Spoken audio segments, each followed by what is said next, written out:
comes from the principle of abundance, not scarcity, meaning the pie gets larger and larger and larger.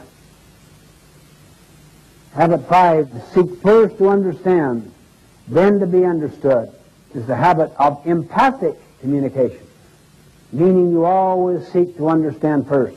The teacher diagnoses, pre-assesses before teaching. The doctor diagnoses before prescribing. The attorney does discovery before developing his or her own case or brief. Understand first before you seek to be understood, before you seek to contribute, before you take action, before you have the basis for judgment. Habit 6, synergize, is the habit of creative cooperation, seeking to understand. We create something that was not there before. That takes high levels of cooperation.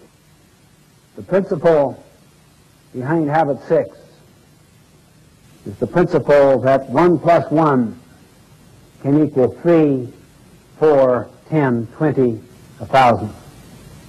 The principle of putting two boards together that are stronger in total than adding the sum of the boards separate. It's the principle of valuing differences, not tolerating differences, not accepting differences, celebrating differences. Habit 7 is called sharpen the saw. It is the principle of renewal, the principle of continuous learning, continuous improvement, getting better constantly. It's based on the principle that we have the capability of charging our own battery. The opposite of habit 7, sharpen the saw, is to just let the blade get dull, to let the mind atrophy, to let the body lose its tone and its vitality through junk food and no exercise and trying to live a life of hedonism, pleasure-seeking, rather than one of contribution and service. It renews each of the other 6 habits.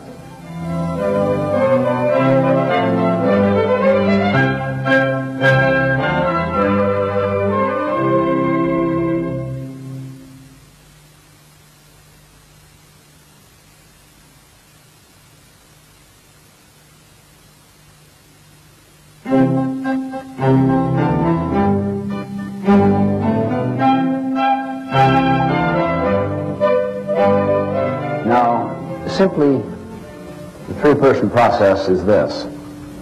The best way to learn something is to teach it. How many have learned that? How many have learned that when you really teach is when you really learn? In 5 minutes, you will be teaching what I'm teaching you in the next 5 minutes. See yourself now as a teacher.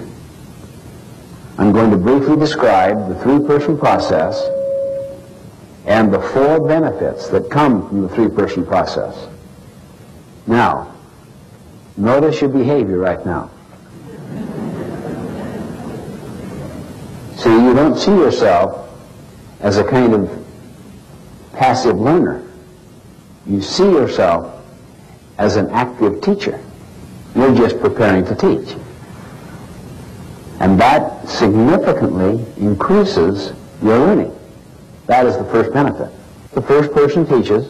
The second person first captures, understands, then evaluates to see if it makes sense, thinks about application, and then teaches the third person. Then that person teaches another person. This way you can take material and cascade it through an entire organization. Second benefit. When you teach, you significantly increase the likelihood of application.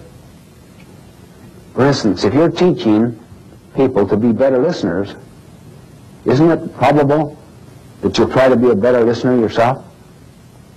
See, the real most foundational learning comes from doing. Teaching may give you more intellectual understanding, But the internalization of the ideas comes in the application of those ideas. That's even a higher level of learning. Third benefit. When you teach, you significantly improve communication. Notice the three-person process there. Why do you think communication would be significantly improved? Notice the first person teaches. And what does the second person do? First captures or understands before evaluating. What is the number one obstacle in the field of communication? People do not listen. They do not capture accurately. They evaluate while they're listening. But if people are trained to capture accurately, completely, before they judge, you can listen for purpose, main points, how each point is proven or validated, how each point is illustrated or applied, and valued. The fourth benefit. When these things happen I'm talking about, it is very bonding to the relationship. The relationship gets steeper and stronger. Why?